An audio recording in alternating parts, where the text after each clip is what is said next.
started off in Springburn, then the family moved to Cumbernauld. You went to school there. Then you kind of found your way back to Glasgow, where you started off with music and a bit of stage work and stuff like that. Is that a fair summation? Yeah, absolutely. That's quite right. I mean, I grew up, in Cumbernauld, and then when I was about 17 or 18, I met Peter Capaldi and the rest of the guys in that band, and I joined that band. They were all about 5 or 6 years older than me, and they were at the School of Art in Glasgow, so they were like very hip and had dyed hair and knew about things. And I worked behind the counter in the post office in Cumbernauld, but they soon initiated me in their bizarro ways. So But so that's kind of what happened. I fell in with those guys, and that's what kind of dragged me into the West End. I still think, by the way, that the West End of Glasgow informs everything I do, even to this day. I mean, it's like that late night show I did with the dancing pantomime horse and the talking skeleton and all that stuff. That's just fucking pantomime. I just nicked all of that from Jerry Kelly. yeah. Um, so you joined all the dreamers and Nico that were plotting the future of the culture over some I Brandy think, Alexanders and whatnot. yeah, I think that was it. The Nikos I could never afford. We used to go Maestro's on it was off Sucky Hall Street. I can't remember the name of the street. That was the club that everybody went to, and King Tut's Wawa Hut was just opening, and Hurricane's Bar was where everybody drank as well. I mean, it was quite a scene back then. I'm sure it exists today, but I know fart like me wouldn't they know where to go, and shouldn't they know where to go either. It's just an interesting because like I don't remember. I remember the 90s and the 90s in Glasgow was built on the backs of people who dragged Glasgow into Technicolor basically in the Yeah, 80s and established Glasgow. People think of Glasgow now, young people in Glasgow now think of it as a place where music happens, where you can become a stand-up, where you can make films, you can write books. That seems to have that part of the culture really kind of came through in that 80s period where people I think it decided did. that Yeah. that was possible. What do you remember about being in Glasgow in the 80s and deciding that you wanted to be, up on stage doing your own thing? Did it feel like it was a place that could happen? It was funny. It was almost like it was kind of the other way around. The atmosphere at the time and the people I were running with, they put me up on stage. It never occurred to me to go on a stage and be part of that. It's not part of my family background. It's not part of my, no, it's just not anything that we did. So, but I was running with people who did do that, and the atmosphere at the time. You're right. In the '80s, it was very creative and there was a very collegiate environment, that the David Henderson, who was kind of like the unsung hero of all that, David Henderson, who was the epicenter running the Hellfire Club recording studios, in St George's Cross. And all the bands were Orange Juice were in there, Aztec Camera were in there, Joseph and Mary Chain were in there. Everybody recorded in there. Everybody kind of got drunk and had curries together and talked about how much they loved the Velvet Underground and all that kind of stuff. And it was a real it was a moment in time. You're not aware of that stuff being a moment in time at the time. I mean, how could you be? It pushed you forward. I mean, it was that Peter Capaldi said to me, "You should get up and try stand-up comedy." I'm like, that doesn't even make sense. But Peter had albums from like Steve Martin and Richard Pryor and stuff like that. He understood and he knew about it and he talked to me about it and he played me these albums and I was like, oh my God, these guys are hilarious and this is fun. Um, so it kind of it pushed me. There was no. It's funny because when I talk to my own kids or you talk to other younger people now, they do have career plans in mind.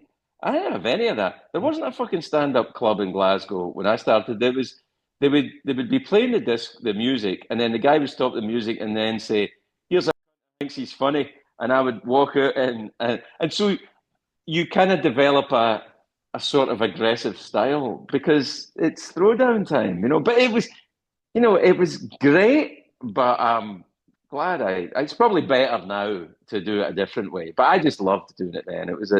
I look back on it very fondly. Yeah.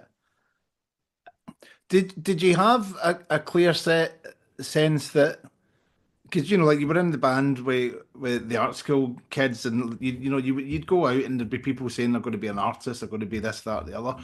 Did you have a very clear taste for the stand-up thing that was going to be the route that you were going to follow, or do you think that you could have ended up pursuing the acting first or staying with music? I really, at that time, what I was looking for was a profession that was very forgiving of excessive alcohol consumption. And I think that show business then, it's funny because right now it is absolutely not. I mean, I think if people know you're a drunk, you're carted off to rehab and your Twitter account is frozen until you get your shit together. But back then it's a different feeling. So um hang on, I just want to send this call away. So it it was it was a ramming. It wasn't about getting ahead. It was about it was about where the next thing was happening. It was. I mean, I'm sure I was ambitious. I just don't remember being like that. I remember it being more about. Uh, it was a good time. It was a very kind of it was a wild time. It was a lot of drinking and staying up late and singing and shouting, but it was fun. It felt like fun. Uh, you had that one wonderful period in your career when you were the presenter of the Late Late Show, and during that you would have, you did interviews that many of them continue to have a life of their own on YouTube and stuff like that, and that you'd be talking to the biggest stars of the day, but then there was that occasion where well, maybe more than one, but I rewatched the video again recently where that wee guy that you used to run about with in White Street and fall about the kitchen with guitars walks out an Oscar winner. And I think that would freak me out more than sitting interviewing Tom Cruise. If a guy that I used to know for the dancing walks out onto my Late Late Show, like, did you have that slightly out of body experience when you were like that? There's that guy from Partick that used to always get thrown out of the pub or whatever. There was a couple of times like that. It was more. I remember it was once actually with Billy Connolly that I got it because I'd met Billy off and on through the years, but I didn't really get to know him very well. And then I got to know him a little bit better when he was on the late night show, and Yeah. we were talking backstage. Like you and I are talking now, and that very kind of relaxed way is that when you're talking to other Glaswegians, it's kind of different. You know what I mean? And he was like, "Could you fucking believe this?" Because people were coming in and bringing lattes and avocado dip and all that, and it was very funny. But it's strange the way it takes you. It takes you to some odd places. But I think that it's it's good though. I think that it's good, and I mean, I always held Billy was always an idol to me, and still is. I mean, and I think meeting him and getting to know him a bit, that was a kind of out of body experience. And other guys, I mean, I had the same experience with Robin Williams as well. I became friends with Robin, and people that you just kind of believe exist that then. Because I didn't think really famous people were real until I met them. It was an interesting thing. Yeah.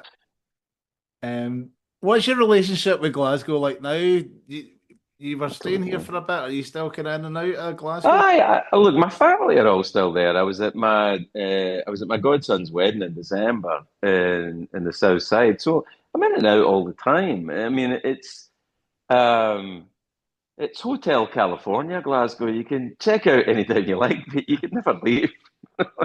And I think that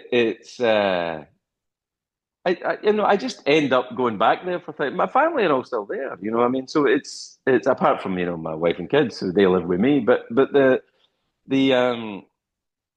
but I kind of come in and out. I didn't, my work wasn't there and I hasn't been there for a long time, but I was always happy to be. I go a lot.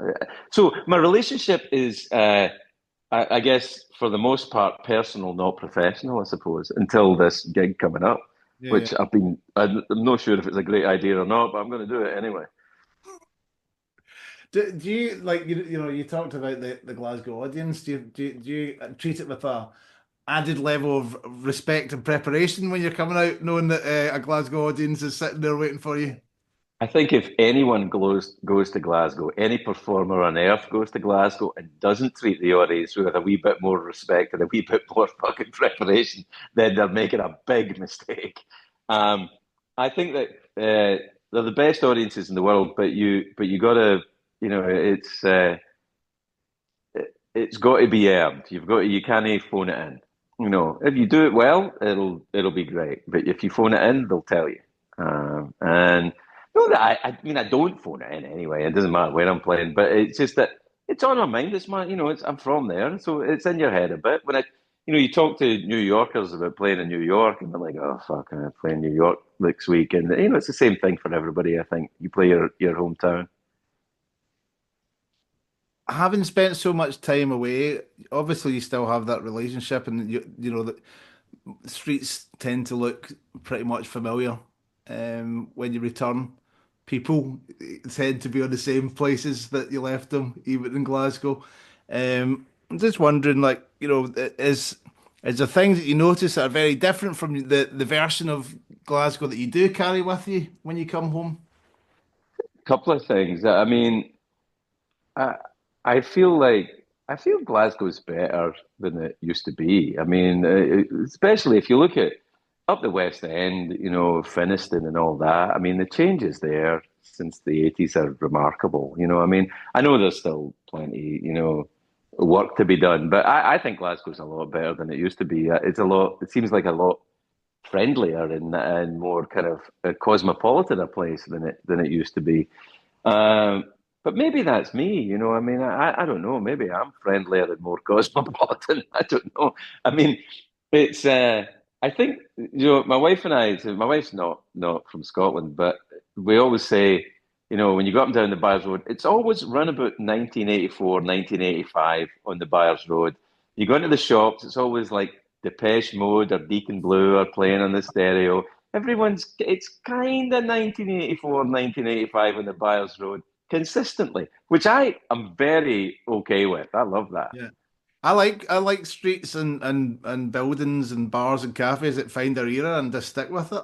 Yeah, I feel like somehow I feel like I feel, I feel it's true. I remember once it was a very niche tweet I put when I used to do Twitter. I put out a tweet once about something about having fond memories of the Ubiquitous Chip because I winched a Jakey once there on Hogmanay, 1985. And I remember a couple of the Scottish guys from Game of Thrones liking the tweet because nobody else understood it.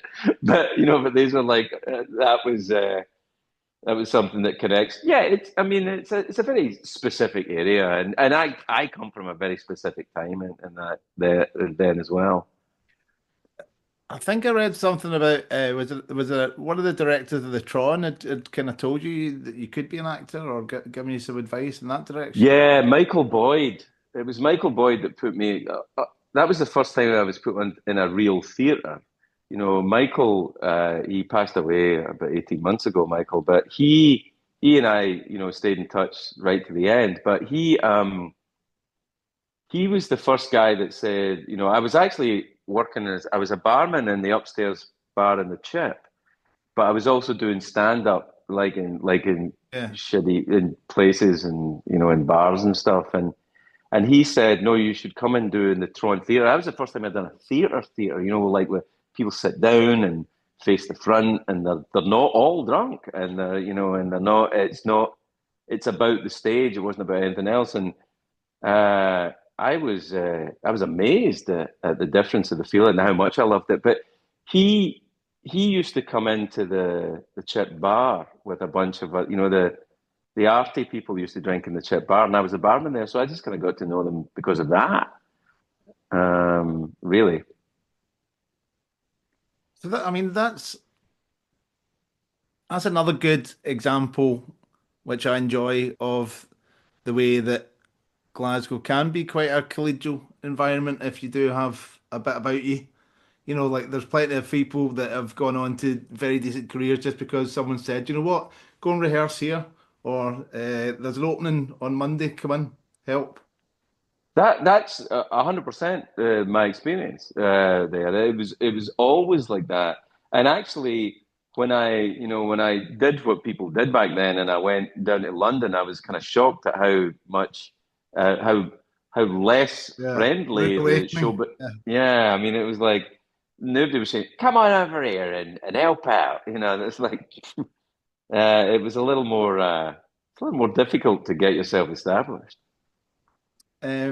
You've done some voice acting as well, as is your sister. Do you now count your accent as one of your main attributes, one of your main things going for you in life?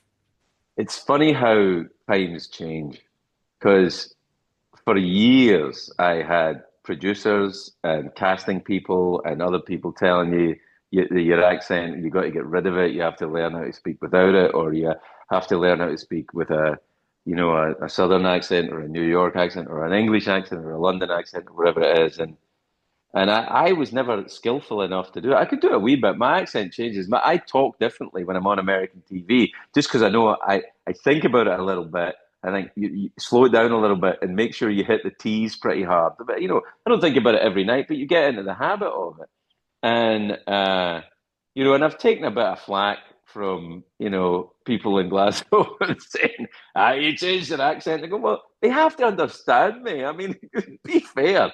And I think that it's it was something that people said for years was a detriment to your career and would stop you getting ahead. And then I don't know when it changed. Sometime in the late '90s, maybe Train Spotting, maybe Braveheart, maybe around that time when it started to be, oh, everybody's Scottish now, and it's like like okay, fine. Um, but there are people who just plow through. Billy always just plowed right on through with that. I mean, and he's the gold standard. He's the archetype. He's the main man.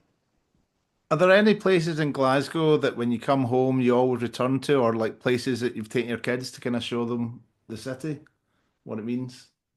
Yeah. Usually, at certain points, I end up, always in the Biles Road because it's that. And I lived back in Glasgow for a while. We had a place back in Glasgow. I was in Athol Gardens for a couple of years because I wanted my youngest to go to a school in Glasgow when he was very young, and he did. He went to school in Glasgow, and the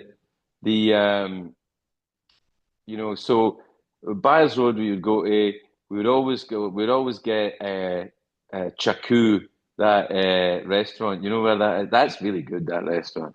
Yeah. Uh, and E Sushi on Byres Road, and the Curry Pot in the Martin Road is where I would go. And then we would go to uh, you go and you do Province Lordship and the Necropolis and all that kind of stuff in Kelvin Grove, and then every now and again I'll take an American out to Cumbernauld and show them where I grew up. I just wanted to finish up by asking about Still Game. Um, it's such a part, like even because I spent a bit of time away, when I came back, I didn't realise how much this had tapped into Scotland's psyche. It's Oh basically my yeah, absolute favourite comedy show. yeah, And it also, like it really captures a type of Glasgow humour that's maybe kind of like edging out, or just, like it's certainly echoes of the past. It's a very yes. soft, gentle uh, echo of, like, Glasgow circumstances that we don't necessarily see as much anymore. Did you realise how much of a big deal it was going to be and how famous you would be with taxi drivers in Glasgow after you did it? Oh, I fucking knew. Yeah, I fucking knew. What happened was that Ford and Greg were at my house in Los Angeles, and my youngest was just a baby at the time, and when he found out that Greg was married to Miss Hooley for Balamori, he was like, that was the real thing. But Yeah. they were at my house and we were kicking around some, I don't know even why, we were just hanging out. And I think it was Ford that said, "You come and do a bit on the show. We've got an idea for you to play an American that comes back." I said, "What is it?" And he says, "Well, he goes away and he comes back, and it turns out he's a prick." I went, "Right, okay, fuck you." So, so I did. And they said, "Oh, it'll not be much. All you'll have to do is, put some talcum powder in your hair and wear a tweed jacket. You'll be in and out in 10 minutes." And then I get back and they've got me with a prosthetic willy and wearing a fat suit and jumping in the canal and crashing a car and falling down the stairs and all this stuff. And I don't, but I have to say, I had a fucking blast doing that. I loved doing that. And you're right, it's a great show. It is a fantastic show. And it does represent a sort of whimsy, a sort of Yeah. kind of lovely, weird, surreal Glasgow humour that I'm very fond of. Great. Thanks very much for your time, Craig. I'll speak to you again. Thanks, Paul. It Thank was you. lovely to talk to you. Bye. Cheers now. Bye.